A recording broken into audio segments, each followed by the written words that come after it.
Good evening, viewers. Welcome to episode 67 of CovidCastja, brought to you by the Private Sector Organization of Jamaica in association with the NCB Group and the JMMB Group.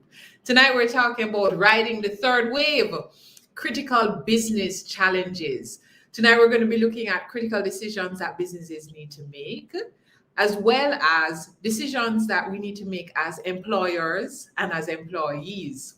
We have been doing this present series, Riding the Wave, and this wave of the Delta variant has moved us into the Mu variant of the COVID virus. There's a news report that has come out, breaking news here in Jamaica, that of the 90 samples that were tested, 26 came back positive for the Mu variant. We have been experiencing high levels of hospitalization, vigorous debates on vaccination and what rights employers have, the rights that employees have.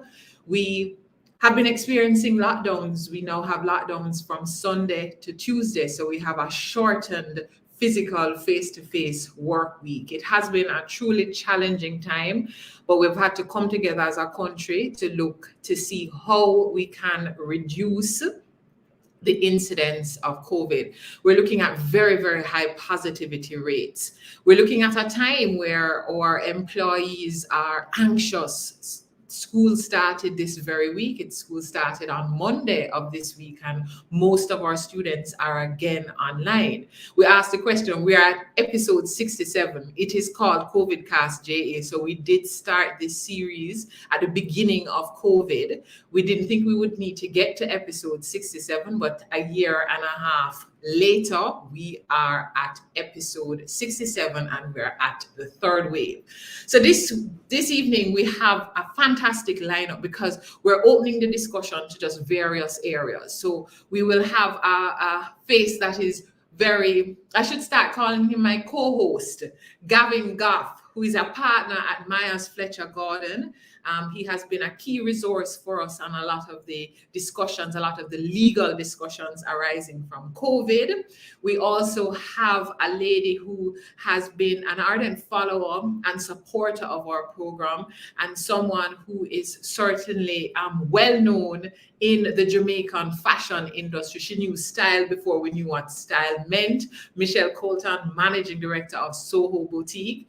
And we also have the perspective of a service provider, our very own pediatrician from We Are Kids, Dr. Lisa Franklin-Banton. So we have various perspectives that we're discussing tonight. Tonight is it's a great opportunity for you now to call a friend and say, tune in to CovidCast. Sandra, I see you. Good night.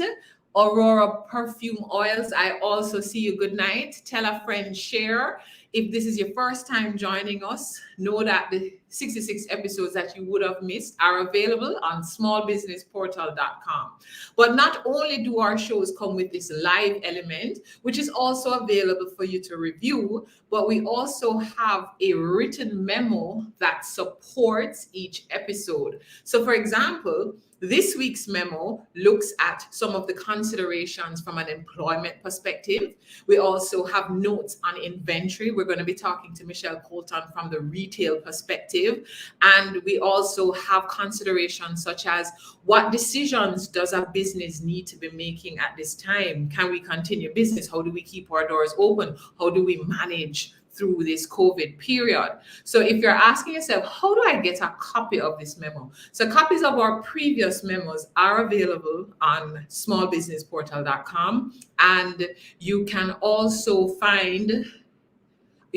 email us at sme@psoj.org. You know, I had a senior moment as I tried to remember, sme@psoj.org, and I say this every week. Please do not miss out on this weekly memo and these weekly business tips, but we also urge you, don't just keep the information to yourself, share the information widely. The more businesses that are able to keep their doors open is the more this economy will be able to bounce back. And I know sometimes when we discuss bounce back, we wonder, how will we do it during this time? And can we survive another wave? We are in this wave, so we're going to discuss how we will survive this wave. So I'm going to now welcome a gentleman who I did mention is no stranger to this show. We just want to thank him again for joining us and providing himself as a resource. Gavin, Goffe partner at Myers, Fletcher and Gordon. How you do, Gavin? Hello, Rochelle. It's a pleasure to be here again. Thank you so much for inviting me, and I want to thank the sponsors for making this CovidCast possible. It really is an invaluable resource, and I'm so happy to be able to contribute to it. And thank you for your contribution, because you're now a surfer. You have rode with us through the first wave, the second wave, and now we're in the third wave, and we look like we want to get into this fourth wave with the new variant. But wow, Gavin, the current restrictions, this Monday, Tuesday work week lockdown, we had 2 weeks initially, and an extension of another 2 weeks. And there are lots of questions that are floating around that employers have.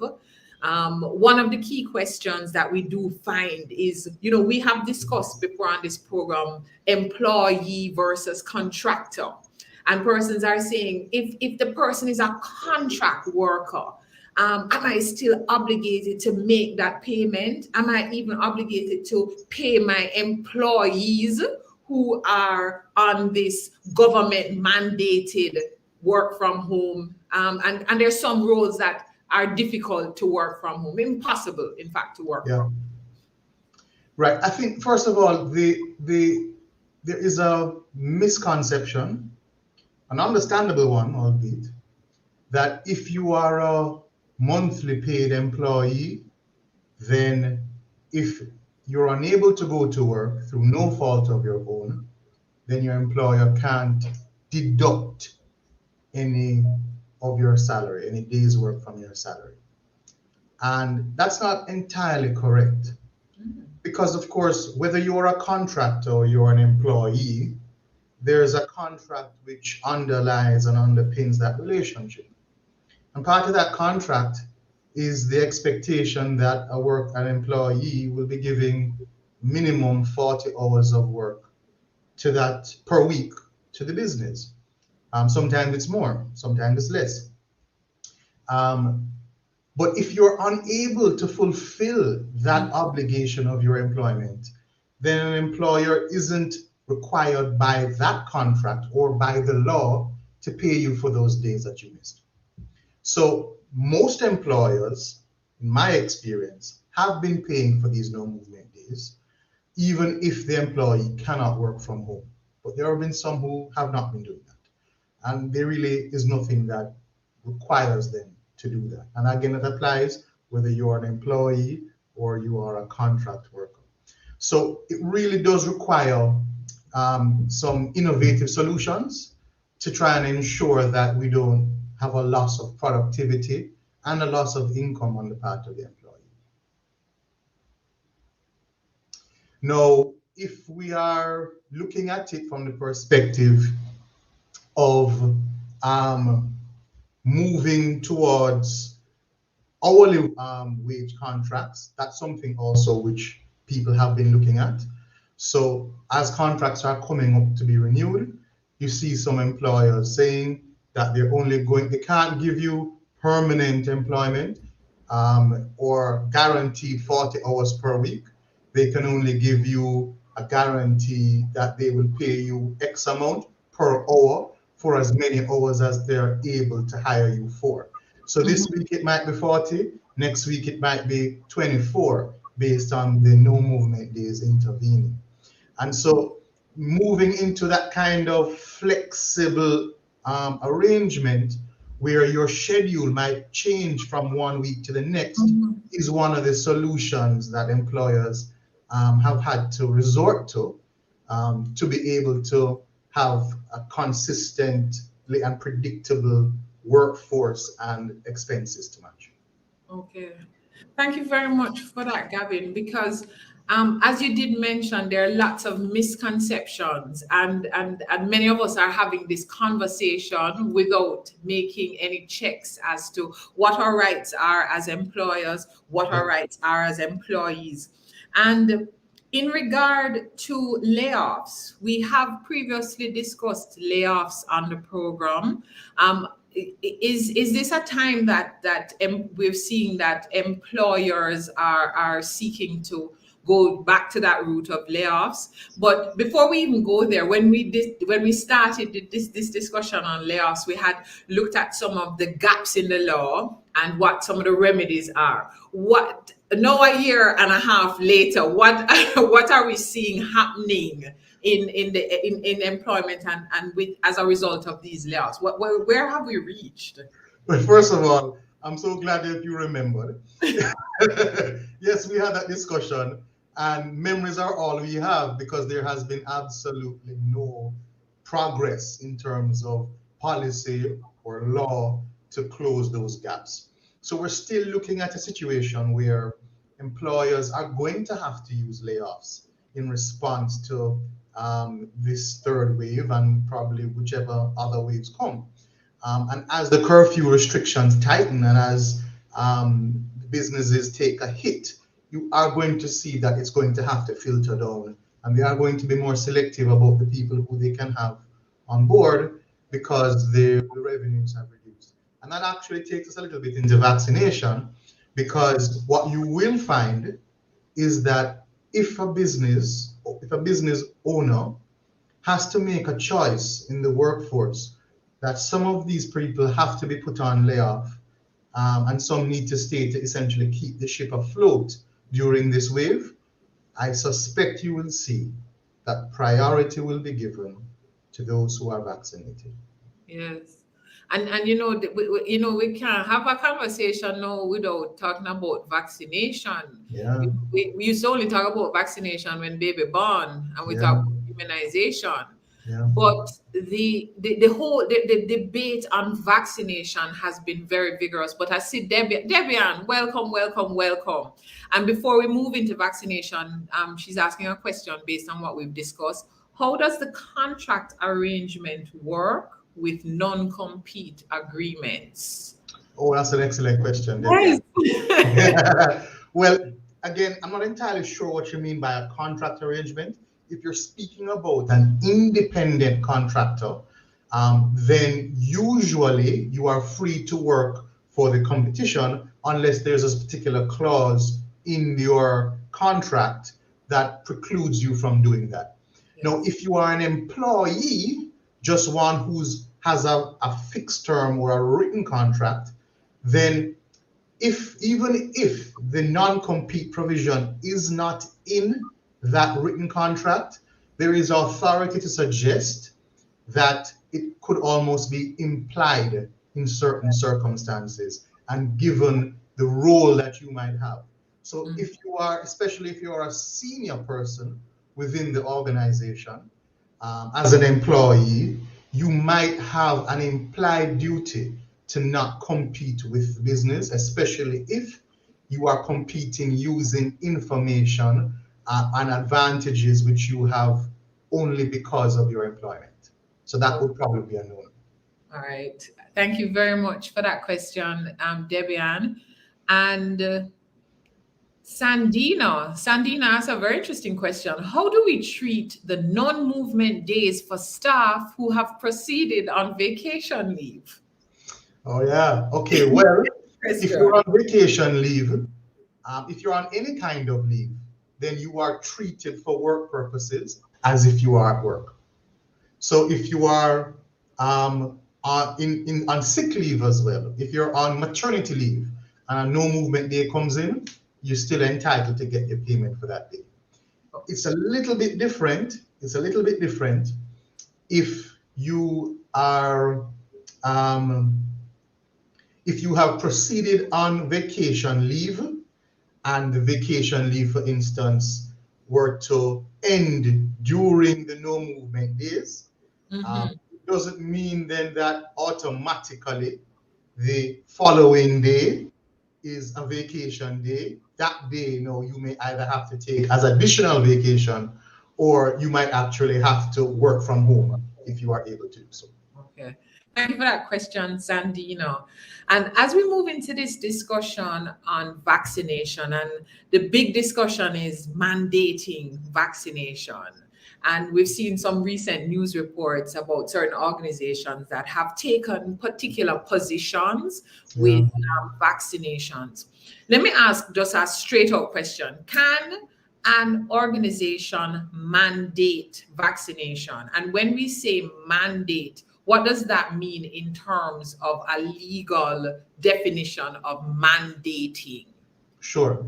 It means basically that can an organization require employees to be vaccinated and essentially impose some kind of consequence for them choosing not to be vaccinated? The simple answer is yes, you can. And I think all of the scholars on this subject are in agreement that there's nothing preventing you from having that policy. Lisa Suarez-Lewis told me that I shouldn't use the word mandate or force or anything of that. She said it should be vaccinate to participate, and I completely agree with that. So it's really about encouraging people to get on board with your policy, and what can you do if they do not get on board. So the first part of the question is yes, you can have a policy which makes it mandatory, for instance, for you to enter the workplace. You can make it mandatory for you to be able to access certain benefits. You can make it mandatory in order for you to move up in the ranks of the organization. So those are different ways in which to the varying degrees it's considered to be mandatory. And yes, it can be done. It can be. And I think in terms of mandating, the question people are asking, can I then be terminated if I'm not vaccinated? Well, there was some guidance, I think, which POCJ was part of, which came out, I think, either yesterday or today, which does indicate that you can be terminated if, as a last resort, yes, after certain steps have been taken, including consultation, including having conversations and education and sensitization. And for the most part, I think I agree with all of that, that you really ought to be making sure that workers have information and they have access to that information, that they can have their questions answered, and that you are enabling them to get the vaccine. So giving them the time off if necessary, or maybe even bringing the vaccines into the workplace, or participating in part of the private sector initiative. There are different ways in which you can discharge that duty of getting the right information to your worker. And once you've had all those conversations, once you've done the consultation, if they and once the employee doesn't have a medical or religious exemption, then I think we're all in agreement now that termination can be used as a last resort. Okay. So the flip side of this debate, and I have seen some commentary, because there's nothing like when the commentary from a post is quite exciting.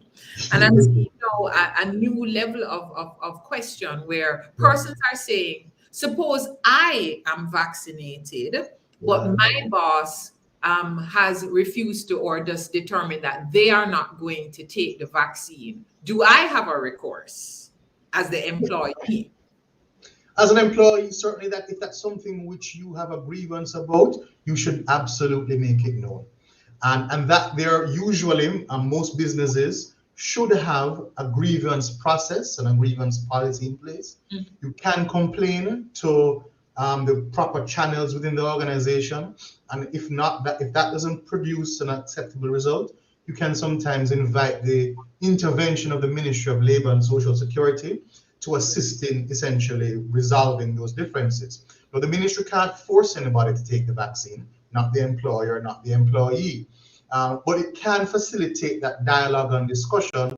And if after the discussion there still is no consensus, the employee might have to look for an environment which is more suitable to them and safer for them, for their own sake and for their family's sake. Okay. Sandina, you're way ahead of us because I actually was going to ask because Gavin, it's so amazing how the conversation has evolved through these waves. When we first had the conversation about quarantine and what happens when you test positive, this was not with a positivity rate that's almost bordering 50%.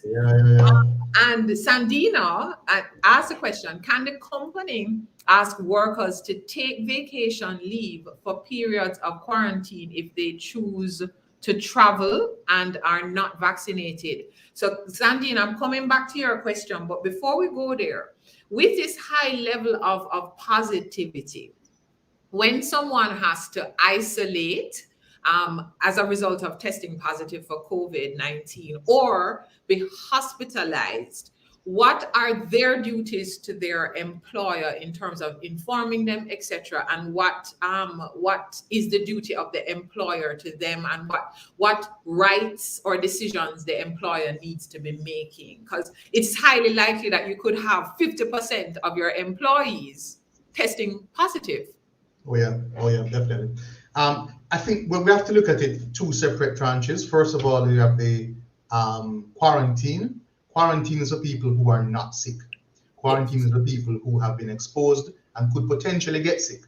And then you have isolation, which is for people who are actually sick, whether with COVID or some other contagious disease. Now, our sick leave laws will kick in if you're actually sick. And that's something which we spoke about before that really should be changed. That you right now are unable by law to use your sick leave if you're not sick. If you only need to quarantine them, and if you're only taking a precautionary quarantine measure, you're not able properly to access your statutory entitlement to sick leave.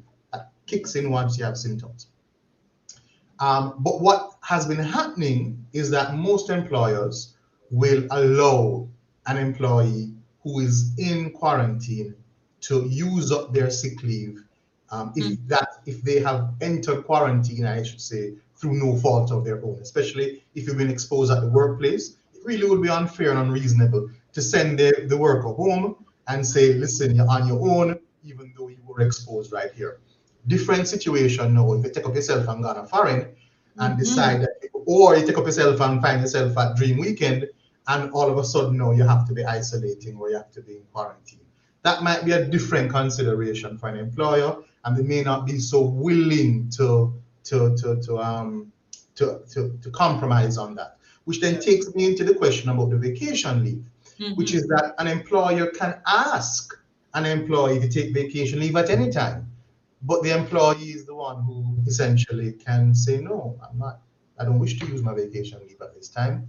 The employer can't force that employee to take the vacation.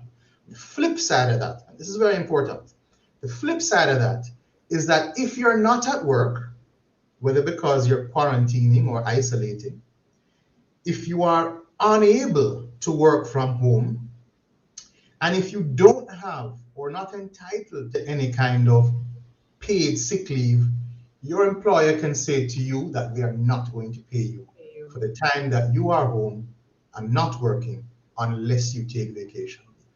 Okay. So in that instance, an employer who asks someone to take vacation leave could actually be saying, that's the only way I'm going to pay you for these days. I'm not going to fire you, but you might have to be unpaid unless you use up some of your vacation days. Okay.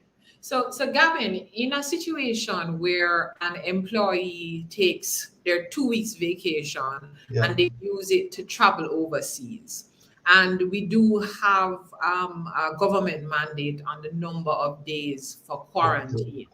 So if you have 2 weeks vacation, you go overseas for your 2 weeks vacation, you return home and you are in quarantine, is it that your employer should be looking at next year's vacation to take it out? Did you need to agree that you were going overseas and you needed to be in quarantine? What happens? You just call and say, oh, boss, we did go in, so we did in a quarantine now, so we see you 14 days time. Yes, well, no. Well, the beautiful thing about our policy now is that the quarantine requirements have changed for those who are vaccinated. So when you travel now, if you're fully vaccinated and you take a test at the airport and you get a negative test at the airport, you can actually avoid quarantine altogether. Or you can be released into quarantine and perhaps within 24 hours, you take a PCR test and you get that result and you can be released from quarantine. The point I'm making is that it really comes down to proper planning. Yeah. So if you're planning to take a 2-week vacation, make sure that you have more than 2 weeks worth of vacation leave available to you to include the time of quarantine when you come back, especially if you're not vaccinated. Because of course, now you're looking at probably, I don't know how many days this now is, it 14 days? 14 so you might have to have a whole month's worth of unused vacation if you want to travel for half that length of time. And you're unvaccinated. Thanks for that, Gavin. And Shelley-Ann, hi Shelley-Ann. Shelley-Ann says, good night. If an employee or management was tested positive for COVID, but failed to declare the status and continues to work, how should this be addressed given that that individual had endangered the rest of staff? Prison. Under the prison, they should be put in chains. But seriously, it's really something which is, you know, I hear stories about it and it's really so depressing. The thought that we can be so inconsiderate to fellow man, you know. It's one thing to not care about your own health and safety, but to enter a workplace where there's a duty to ensure that it's safe for everybody else, for someone to be so callous, I think is really deplorable. And there are legal consequences. There is the Disaster Risk Management Act, and there's an order made under it. And it is an offense to go to work if you have symptoms. And worse, if you know that you are positive, then that no is a higher level that probably is almost criminal in the sense that you have the intent to go in and are recklessly endangering the lives of people around you. I think it's horrific, and there certainly is recourse that an employee could have in that situation. And in terms of if you have in fact been exposed at work, so you've been informed that there's potential exposure at work, Sandra says, what is your recourse, if any, when exposed and your supervisor insists you should attend work or produce a COVID test? And is that COVID test at your cost? Yes, yeah. In my view, if you have been exposed at the workplace and the workplace is requiring you to get a negative test, that they should pay for it. Again, there's no law about these things. This is just kind of what's fair and reasonable and practical in the circumstances. Yeah.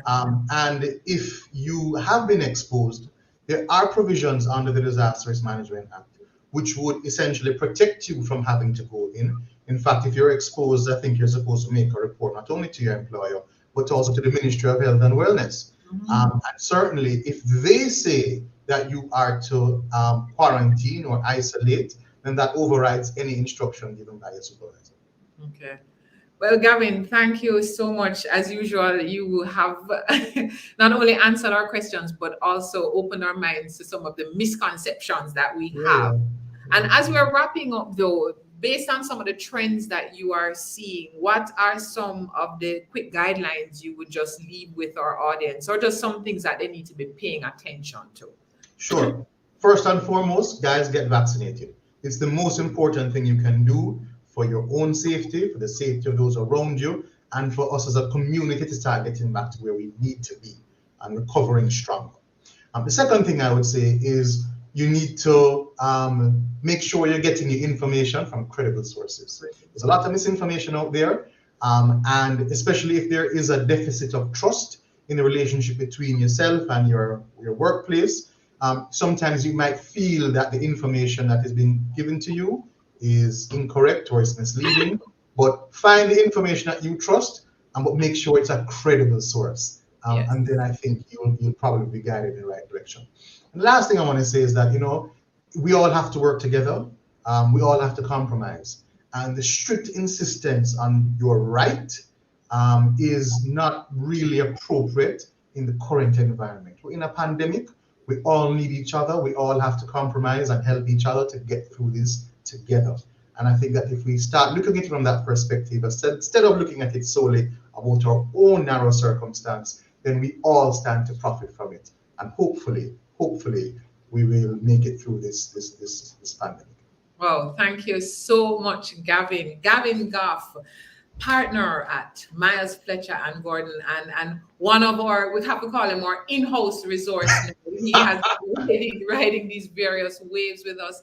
Thank you again, Gavin. So Gavin has taken us through some of the legal considerations, especially from the employee-employer perspective and also with independent contractors.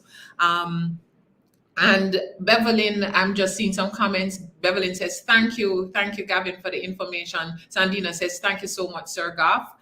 Sandra mentions, remember, there's also business travel where you can do the PCR test and quarantine less. Thank you for those reminders, because right now we are going to welcome Michele Coulton, who is the managing director of Soho Boutique. Michele, welcome. Oh, thank you so much, Rochelle. Thank you. For such a warm welcome. Appreciate it. Thank you. And it's great to have you on the show. I think you have been part of our journey as we have been going through these various episodes. We've seen you sometimes join us on CovidCast. It's great to have you as one of our experts tonight. And for those of you who don't know, Michele is managing director of Soho Boutique, one of our premier boutiques in Jamaica. So she is actually going to be speaking to us tonight from the retail perspective. Last week, we heard from the restaurant perspective with the ENDS program. The boutiques don't necessarily have an ENDS program to rely on during this pandemic. So before we even get into the meat of it, just so that we are all aware of Soho Boutique, can you just tell us a little bit about the journey of Soho Boutique? How long have you guys been around? Because it seemed like you've been here from quite some time now, long time, notwithstanding your beautiful good looks. You're very kind, very sweet. But before I even get to Soho, I want to say, what you guys, the work you do here, Rochelle, with Nevada Paul, the architect, and Keith Duncan and everybody, it's free master classes that you give to us, the small businesses, and they're priceless. And the work you do is so important. It keeps us going. So a lot of us are struggling, and we find answers here. So just thanks for that work. And good evening again to my fellow panelists. I feel very honored. Thanks for the opportunity. So yes, Soho has been around for over 30 years. I come from a line of women who have been in businesses, specifically fashion. My mother, my sisters. And when I went to Air Jamaica as a flight attendant, I realized that still became my side business, as many Air Jamaica workers did. We had side lines of making additional revenue. Correct. Thank you. So that started out as me being in a small space, moving into something a little larger, and then eventually finding enough space for me to stay like 20 years. I stayed in one spot. Yeah. So it's not an overnight brand. It's been a brand that's been building for quite a while. Many mistakes and many lessons learned, but it stands for what I always thought it would be. And I'm very proud to know that it's a brand that's recognized. Yes. A well-recognized brand. And you know, what we've seen over this COVID time is that notwithstanding how your brand is a foundation brand, everybody has felt the impact of COVID. And you've gone through over a year and a half now, and you know, we thought we'd have been seeing the tail end of this, but we're now deeper with lockdowns. And the fashion industry is so dynamic because it does not pause because of COVID. What is this experience like now with this wave, just this up and down movement, open, close, curfew changing? What has that been like for you? It has been the biggest test of my business career. That's all I can say. It's been very difficult, very challenging. I never knew what the word pivot meant, Rochelle, when everybody was using it in the pandemic. I thought, what is pivot? Who pivots? What you do with pivoting? Everybody was making masks. I didn't know what that was until I realized I had to pivot. I was known for high-end women's wear, and that was no longer a necessity for women. We were now at home. We were doing Zoom calls, staycations. Everything changed. So I had to change how I sourced my product, and I had to change what I sourced. So we were now moving into leisure wear and more relaxed kind of clothing because that's what the women needed. We would have become obsolete if we didn't pivot or transition.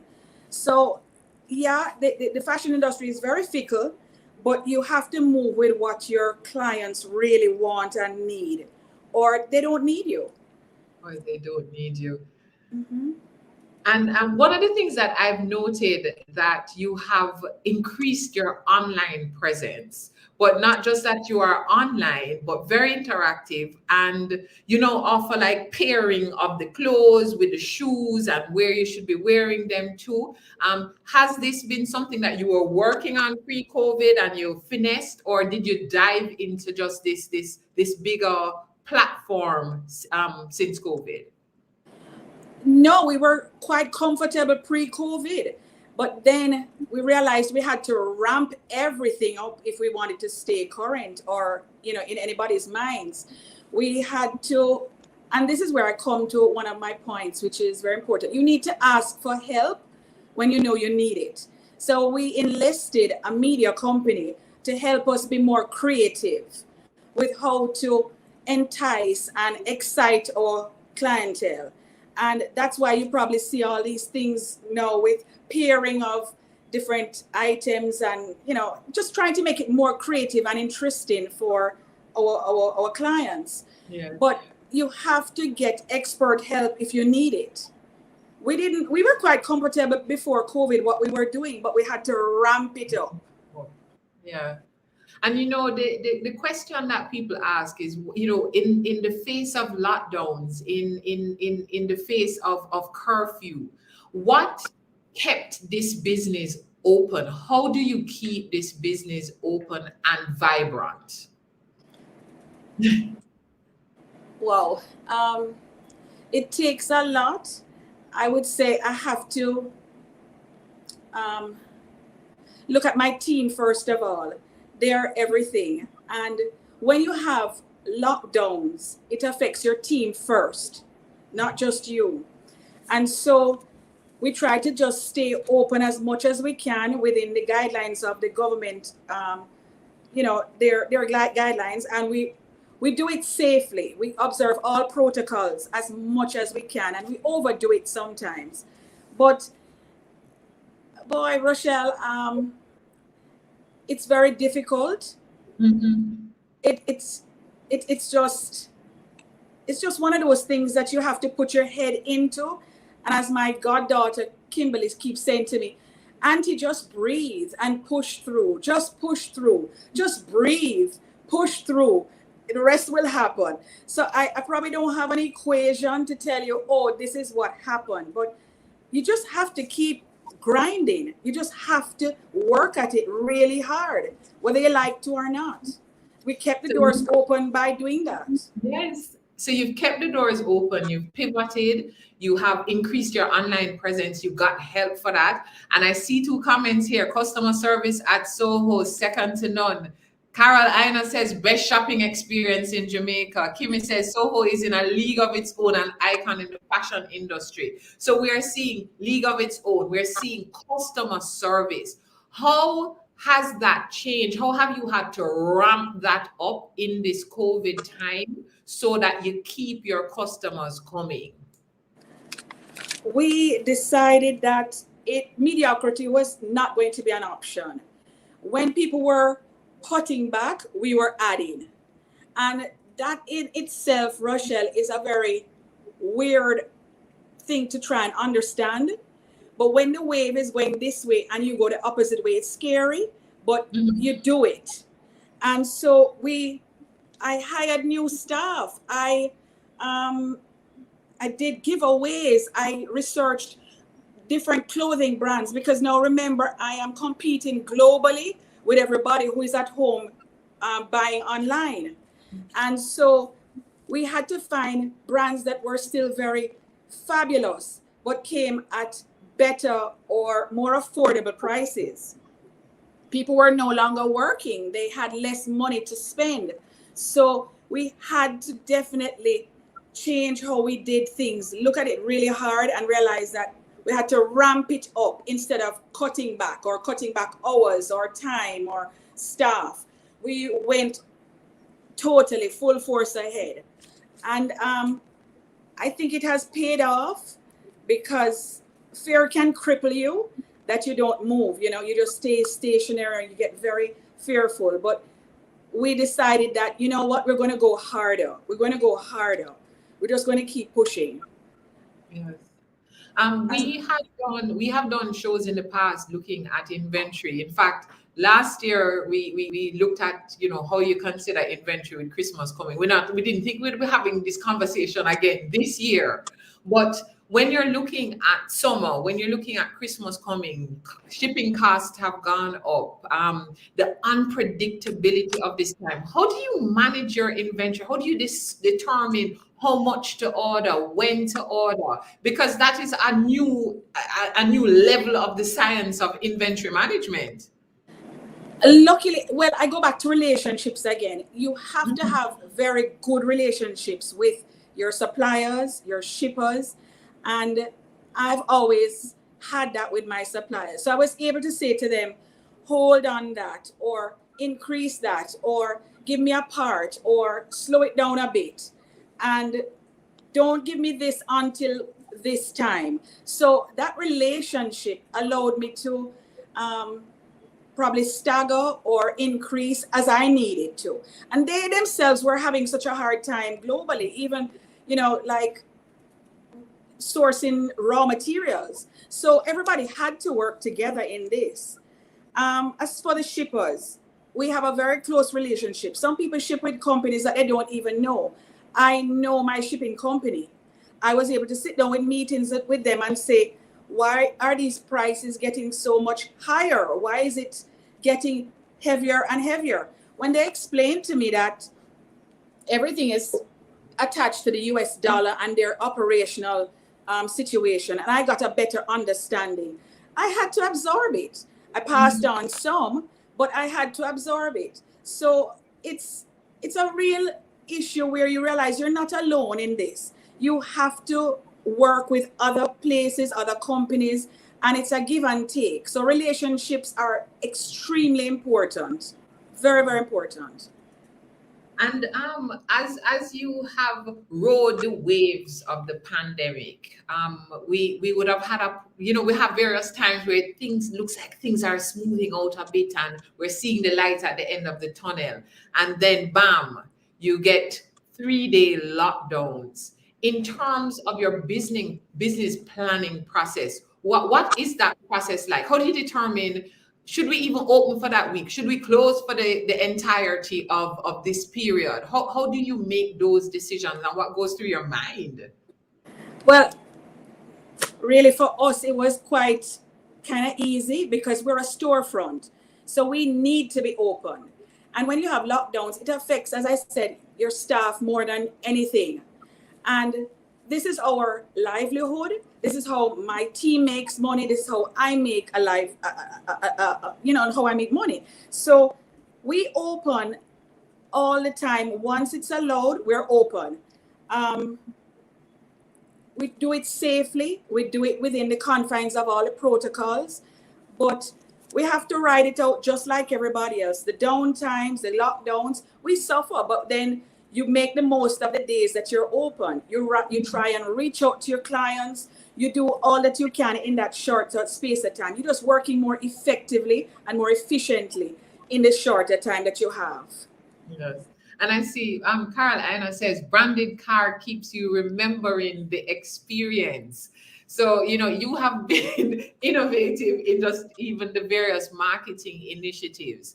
And, we've talked about various things that you have employed. So you've decided we're not just going to lay down and die. We're going to fight through this. We're going to get better.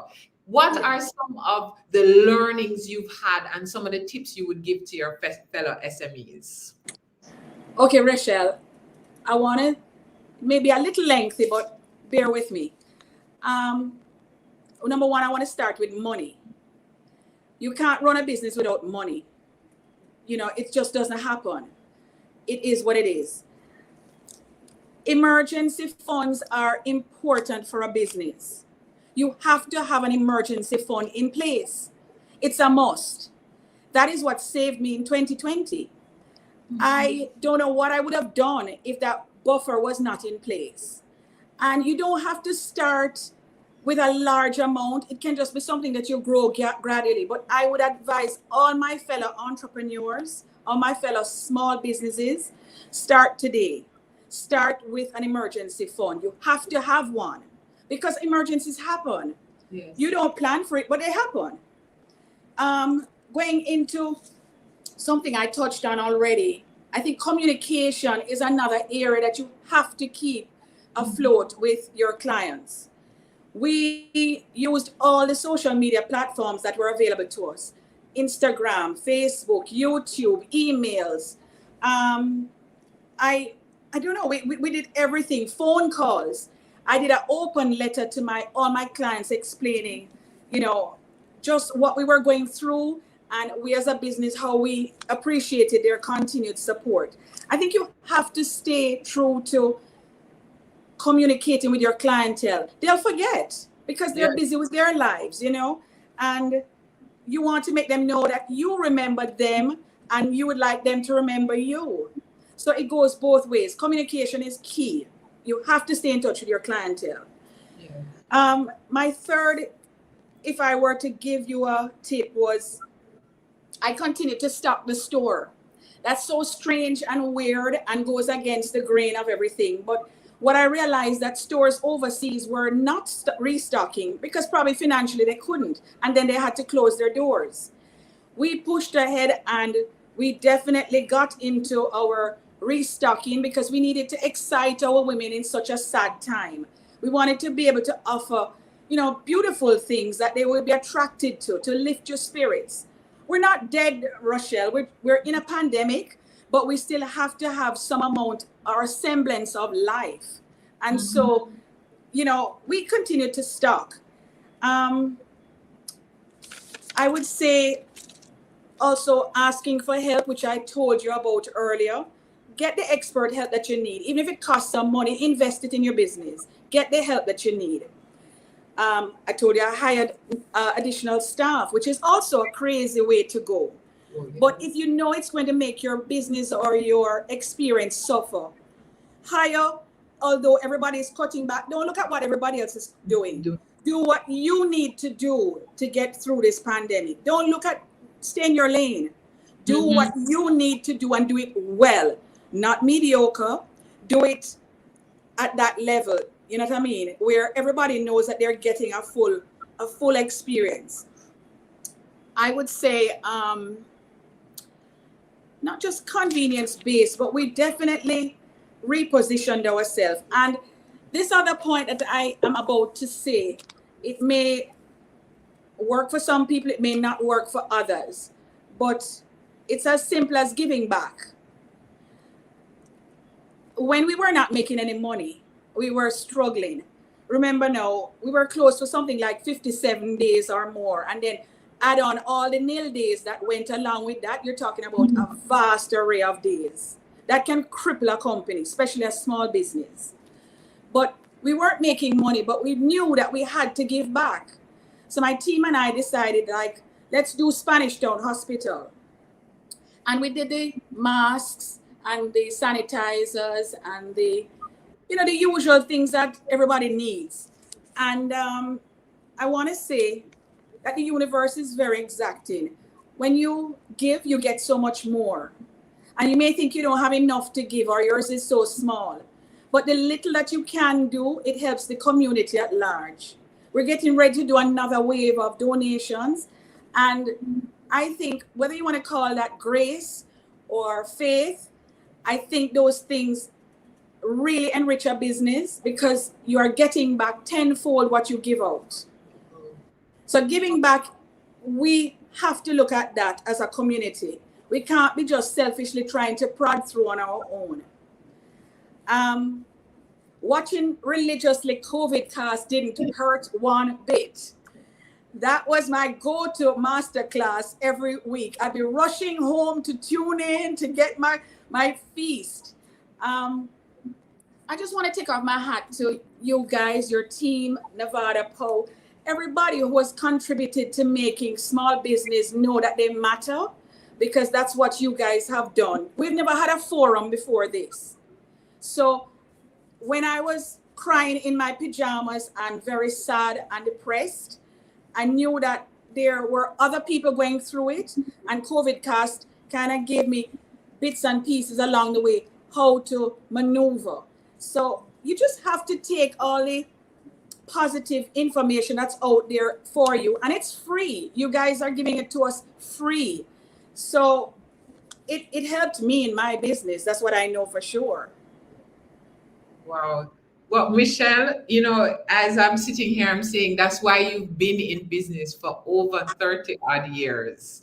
You keep redefining yourself. You are not afraid to get the resources. You keep that store stocked. It matters to you that your customers, as Crystal says, Miss Coulton, you look absolutely fabulous, but you ensure that your customers get that excellent experience, not mediocre, that consistent, excellent experience. And what has been amazing is you're pivoting, you're seeking help, you're hiring a team that will keep the business going and take it forward. And as you said, we're not dead.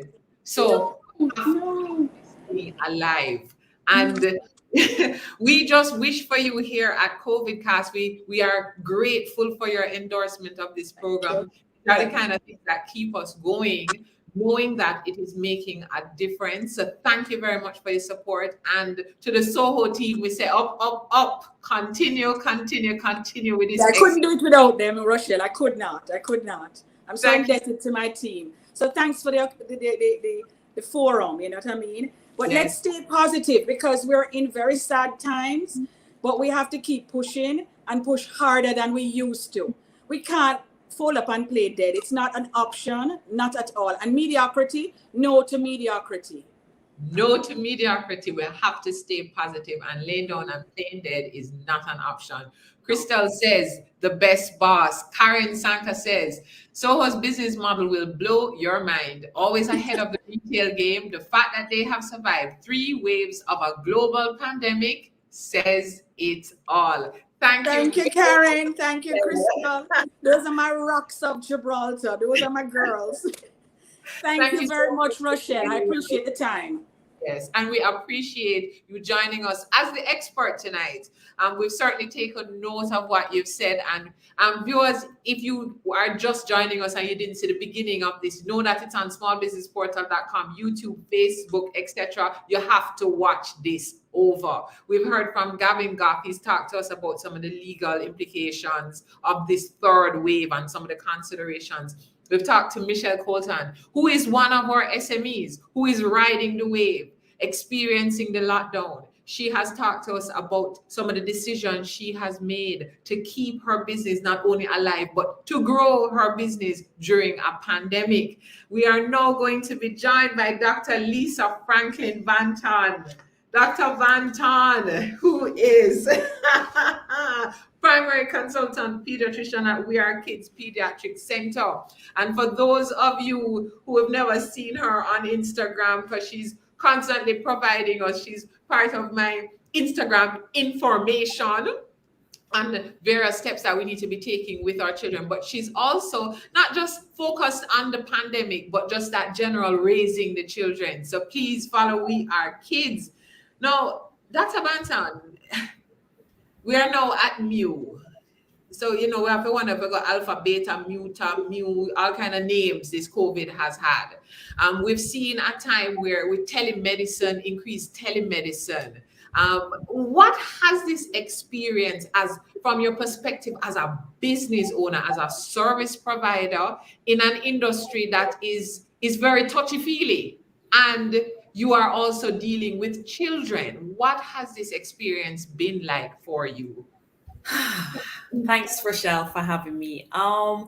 It has been rough. If I were to say that it was, and I mean, I'm not special. I think everybody can say it has been a rough period.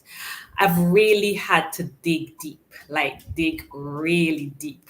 I don't think I've had to dig so deep in my lifetime. So it has been a rough period. It has taught me, like most persons, how to pivot. As Michele said, that was a new word.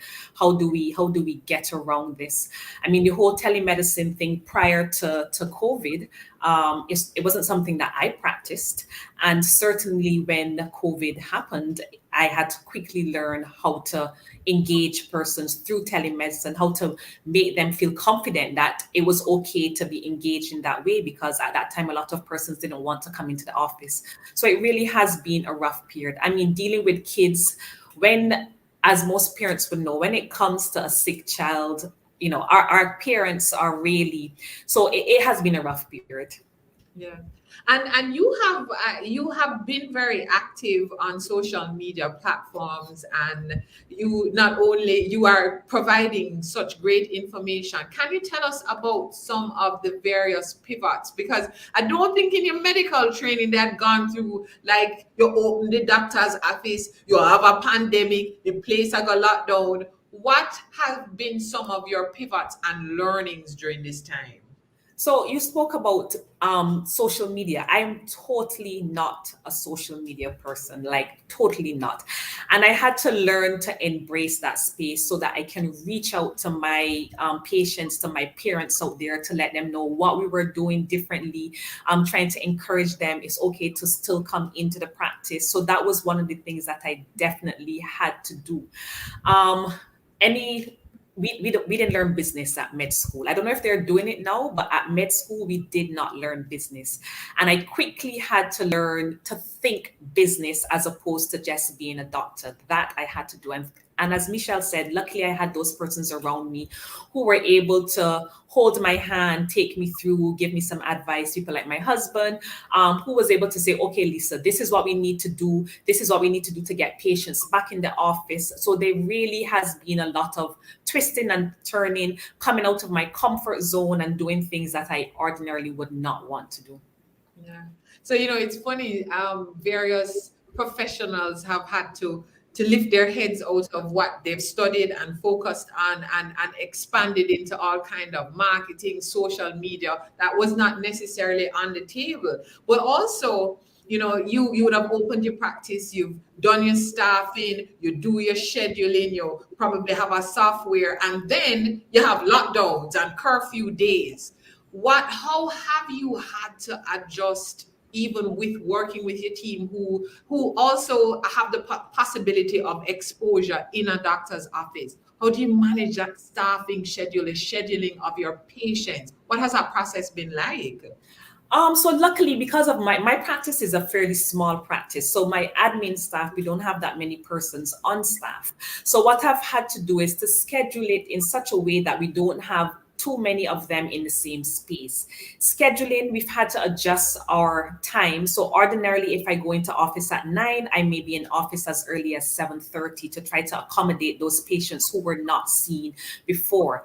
Also, because I am a healthcare worker, I do have the ability to be out during curfew. So if it is, I may have to do more house calls. Sometimes I may make the adjustment and arrange to meet you at a hospital. So I would say, okay, if you're having an issue, I'll see you at Andrews, or I'll see you at Medical Associates, where I have practicing privileges. So I've really had to adjust and not just zoom in on seeing patients in the office setting. And of course, utilizing telemedicine as well. So I had to try to utilize all facilities that were available to me.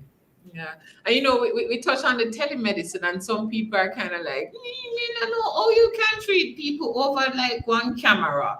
How have you been utilizing telemedicine? Because there's a whole other sector of persons who are like, this is great. I love this. How have you been utilizing telemedicine, So, and what has that experience been? I mean, surprisingly, it has been a good experience. I mean, obviously, with medicine, a lot of it is hands-on, especially when it comes to kids. So you have to know which patients you can deal with via telemedicine. What I may do is to do a screening by that method, and then I would make arrangements to see you in office or see you somewhere else. But that would limit the amount of time that I would have to spend with you in person, because I've already established the history. I've already had a ground base as to what is happening. So the amount of time that I would have to spend with you in person is limited. But it has worked. I mean, it can work, and I've made it work. Yes.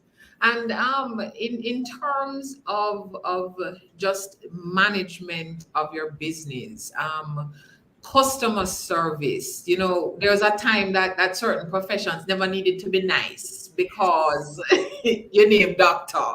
How important is that client experience, that patient experience, and how is it exacerbated during COVID? Is very important, and it's something that I preach to my staff every single day, that the moment that patient they hear you on the phone, they step through that door, it has to be a wonderful experience, because their choices. And during this pandemic, I mean, it has been rough, so that customer service, it has to be ramped up. So, you know, how you speak to that patient on the phone, how you make sure that the appointments are made, how do you call to give them reminders. I mean, it's very important, and it's something that I preach about to my staff all the time. Yes, and I can give a testimony that your response times are absolutely phenomenal. It's kind of rough to be so responsive to so many people, but you do it. times, yes, and having a family of your own. But in these times, I do recognize the importance of it, and I try my hardest. Yes. And Dr. Banton, as we would have spoken to Michele about decisions that she has to make in regard to how she stocks her store. And I know a medical practice is a bit different, but what's that kind of planning process for you in this uncertain time? So one of the biggest things for me that I need to stock would be my vaccines for my kids. And because I'm encouraging patients to make appointments prior, and when they make the appointments, I find out, okay, which vaccine they're going to have. I kind of have an idea of how many patients are coming in for X vaccine or Y vaccine. With the lockdown days now, it makes it a little difficult, because before we can pick up the phone and say, oh, can you deliver a vaccine today? That can't necessarily happen during the lockdown days. So you really have to be on the ball, looking ahead, knowing what vaccines you're going to need or what other equipment you're going to need, and make sure that it's ordered prior to the lockdown. Okay, so your planning has to, the planning have to be up.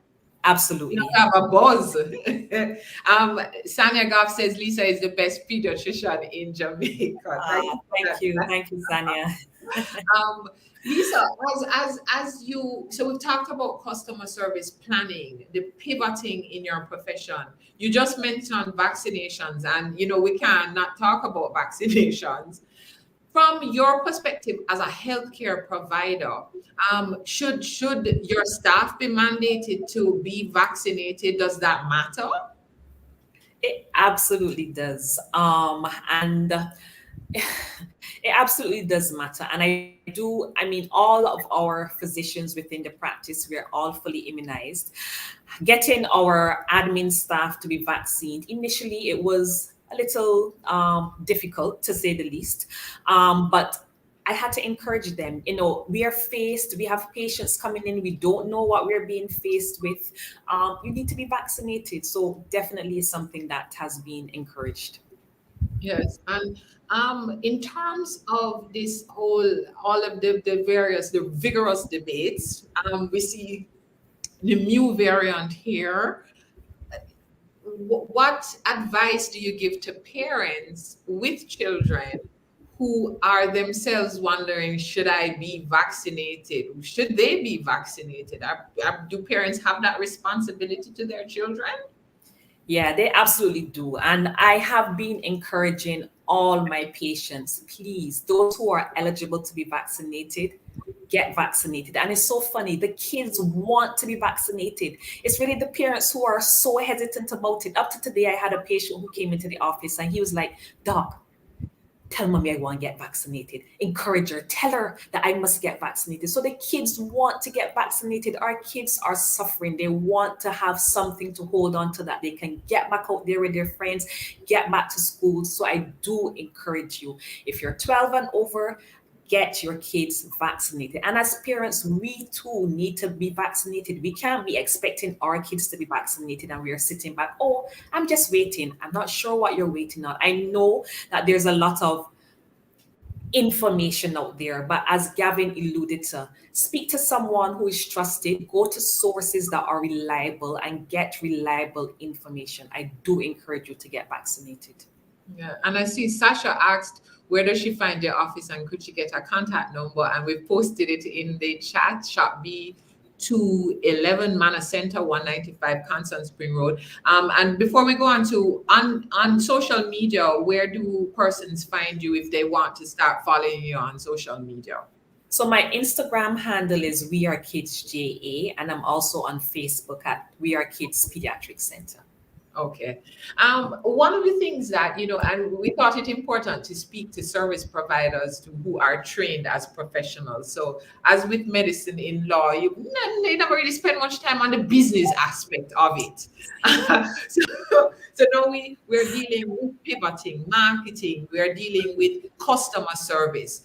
The other aspect of it, and Michele also touched on it, how do you keep your team engaged and motivated during these times of uncertainty and where people are literally fearful? How do you keep your team motivated? Yeah, so what I try to do is I try to meet with them on a regular basis, hear what the concerns are, take their suggestions for things that we are doing in the office, things that we can do better, things that we can change. So I try to let them know that I'm here to listen. I understand. I mean, for me, when COVID first happened, we first started, it took a lot for me to even come back out to office. I took like 3 weeks out of office just to gather everything. And I could understand that my staff is probably going through the same thing, being faced with patients who are still coming in sick on a daily basis. We don't know necessarily what they're dealing with. So listening, hearing what they're saying, trying to accommodate them as much as possible. Those are things that I definitely try to do. Okay. And you have learned a lot about your business, about yourself as an SME during this time. What are some of your key learnings and tips that you would also share with our audience? So for me, the one of the things that I've learned is when you don't know, you get help. And I've definitely had to reach out for help. I've also had to engage my colleagues. What's happening in your practice? How have you gone about dealing with this? What are some of the things that you have done that I think that I can do to help me as well? So definitely reaching out and knowing that I don't know it all. So reaching out and getting that help, trying new platforms, as I said. Social media is definitely not something that I enjoy doing at all. I'm not that sort of person. I prefer to just be by myself. I mean, if you look at my page, you would never imagine that, but I really had to step out of my comfort zone. So, one of the books that I remember reading is The Year of Yes. So saying yes and just stepping out of that comfort zone. I've definitely had to learn how to do that during this time. Yes. Thank you, Dr. Banton. Thank you for sharing with us as an SME. Thank you for the excellent work that you continue to do. I know you are a healthcare worker, so you are on the front line. And just as we wrap up, and I haven't offered any views on vaccination, I will share with our audience that I tested positive in February of this year. And as soon as I was able to get the vaccine, I got my vaccine. I got both my vaccines. I try not to get too deep into the debate with persons because I know it's a choice. But as you mentioned, as we are making the choice, there's a bigger national choice. There's a bigger choice with our families and we cannot stay here. Businesses are suffering. We need to be moving on as a nation, and we have to do this together. So, Dr. Banton, as a healthcare worker who is on the front line, you're seeing the hospitalizations, you're seeing what is happening. What would you just leave our audience with to just remind persons of what the reality of what we're currently dealing with? It's rough. COVID is real. I'm not sure how there are persons out there saying that COVID is not real. It is real. And one of the ways that we can try to mitigate what is happening out there is by getting vaccinated. So I want to leave by encouraging everyone who is eligible for vaccination, get vaccinated. Our kids, all of us need to try to get back to normal as much as possible. So COVID is real, get vaccinated. Thank you very much. So Dr. Banton can be found on Instagram, on Facebook. We Are Kids. We have also posted the information of where her office can be found. She is encouraging, as I am encouraging, get vaccinated. Shelley-Ann reminds us, I think team meetings are so important now, but some organizations fail to remember that meetings can be held using the various online platforms, and employees need support. So thank you very much for that, Shelley-Ann, because it takes us full circle. So we've talked about the legal implications, legal considerations in that employee-employer relationship as we are in this third wave, as we're experiencing lockdowns. We've talked to a retail business, Soho Boutique, through Michele Coulton, a business that has been around for over 30 years, that has had to pivot their business, find new ways, kept that store stocked and that business going. And she shared much of her experience and some fantastic tips. We also heard from Dr. Banton, as Beverlyn said, thank you, Dr. Banton, very informative. And she was able to give us a perspective as a service provider in the health industry, the various pivots coming out of her comfort zone that she has had to make. We see customer service is critical regardless of the business. Supporting your team members is critical regardless of the business. We have to keep planning. We have to keep ourselves agile. As Michele mentioned, money runs a business, the emergency fund. I encourage you, go back to some of our previous episodes. We've talked about the pivot. We've talked about managing your funds. How do you create that emergency fund?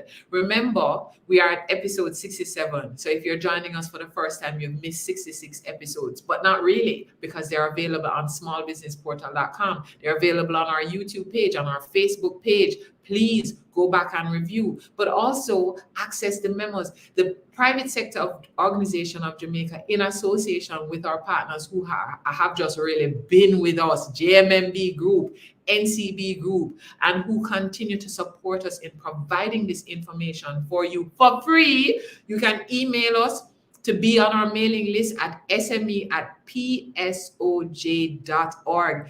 No, don't get left behind. Make sure you're a part of this. Make sure you're part of the movement. So we look forward to you joining us again next week for another episode of CovidCast. Christopher says, thank you, Dr. Franklin-Banton. And thank you, Sandra. Sandra Samuel says, great content, thanks. And we are here to serve. Again, I'd just like to thank our sponsors, the NCB Group and the JMMB Group.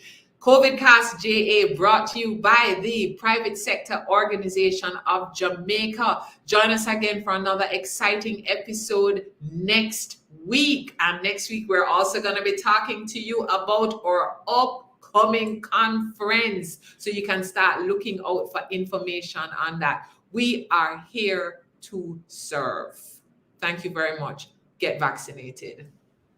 So you have a great idea to start a business, but you don't know where to start. We completely understand. You have a lot of questions and almost no answers. Smallbusinessportal.com is here to help. At smallbusinessportal.com, you gain access to information on loans, grants, and investment opportunities from verified financial institutions. Guess what you also get? Useful business tips, access to training. All these services combine to make your business idea into a reality. Start your journey today at smallbusinessportal.com. Do you want to level up your business?